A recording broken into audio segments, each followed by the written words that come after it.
don't you first tell me who you are, brother? My name is Clayton Andrew. I'm out of local 977, Marion, Indiana. I hired in a Chevrolet in Indianapolis January the 12th, 1953. And you saw right to work passed in Indiana the first time it was back in 57? Yes, sir, I did. I worked at Marion plant at that time. Okay, did you notice any kind of hostilities in the plant on account of that?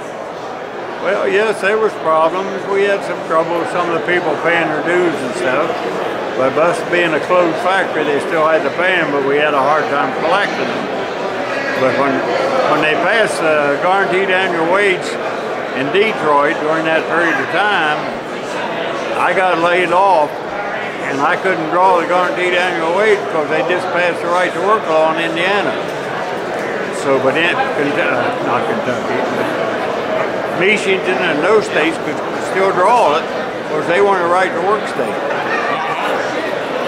So basically it was a negative for the workers that you worked with, especially if they got laid off. Definitely negative to the workers, yes.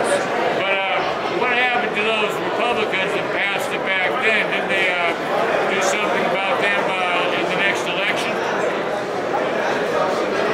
Well, I don't remember particularly. I know we did get some changes and we got it appealed, I think in 1964, I think that's pretty close. I heard 1965 and all that. It just depends on who was elected. Well, that election year, yes. Yeah.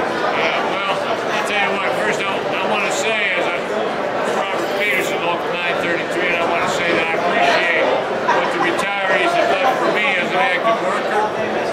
And we certainly hope we can leave it for the folks coming up. You know, we've got children and grandchildren that need the opportunities for good jobs like we have, and I think if they pass this right to work, that's going to go away.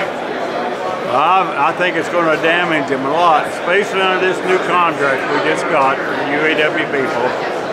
These performance bonuses and stuff like that they're going to be getting if the company makes so much money. If they turn around and tell them, say, hey, you're not going to get that because you just went into a right to work state, you're going to have a lot of mad people. And I'm not saying that's going to happen, but it's a possibility of happening because it happened to me on the guaranteed annual wage. Well, thank you for sharing your experience, brother. Thank you very much.